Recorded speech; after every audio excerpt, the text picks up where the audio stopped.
Hello আমি বলিস না এমনি ভিডিও সাইডে দিলে বল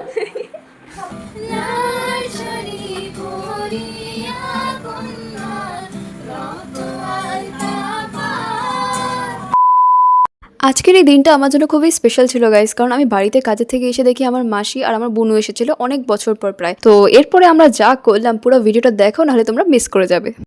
অনেক দিন পর আমাদের বাড়িতে আসে মাসি, আসছে প্রায় 6 বছর পর না? তুমি 6 বছর পর, মিতু 3 বছর পর। কি বললা তুমি, কি বললা? জাম খা জাম জাম? হ্যাঁ সেই বেরা রিনা দরজা লাগাও রিনা চলো এদিক দিয়ে না, মেন রোড দিয়ে চল, অন্ধকার। हम घूमने जा रही है প্রথমবার বিধাননগর, ও সরি না, এটা প্রথমবার না। फेस पाउडर मा এই আর একটা।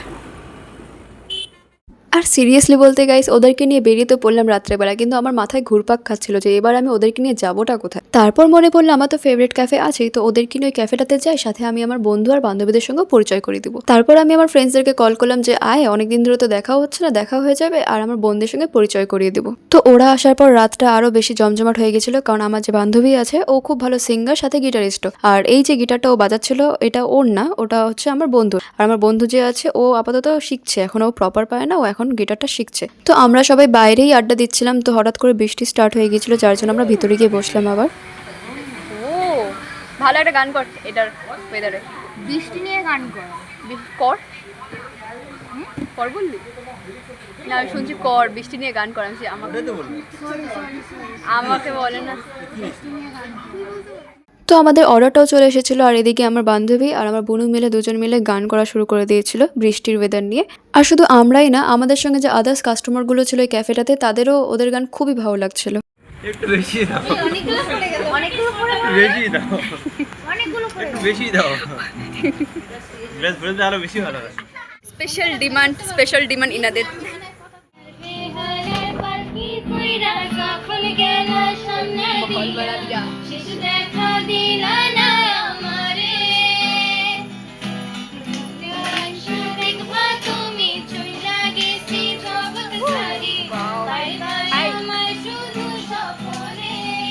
একজন মগ্ন হয়ে আছে।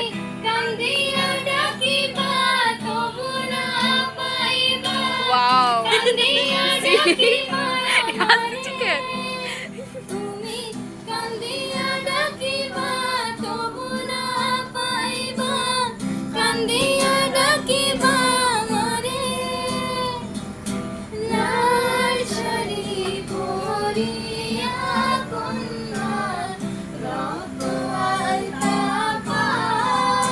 তো এই ক্যাফেটা থেকে বাড়ি আসতে আসতে প্রায় আমাদের 8:30 থেকে 9:30 বেজে গিয়েছিল রাত। তো তারপর বাড়ি এসে বাজার থেকে যেগুলো কিনে আনা হয়েছিল এগুলো এক এক করে খোলা হচ্ছিল। আর কিন্ডার জয়টা স্পেশালি আনা হয়েছিল এর ভেতরে যে মানে কিউট একটা গিফট থাকে না ছোটসা, ওগুলোর জন্য, কারণ আমার না অ্যাকচুয়ালি খুব ভালো লাগে ওই গিফটগুলো।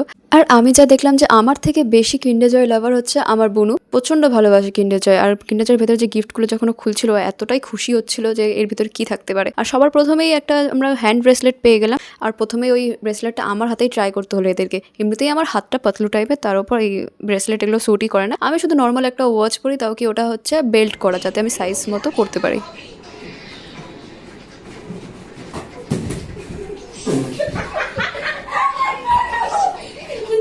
আর এখানে আমরা রিলসের নামে একটার পর একটা আকাম করে যাচ্ছিলাম। আর যাই হোক গাইস, অনেক বছর পর বোনদের সঙ্গে দেখা হলে আমরা এরকমই পাগলামি করতেই থাকি। मोटा भाभी दूसरों के मामले में टांग अड़ाने से पहले अपनी गिरबान में झांक कर देखिए। তো এই ভিডিওটা আমি এখানে এন্ড করছি, দেখা হচ্ছে নেক্সট ভিডিওতে, বাই।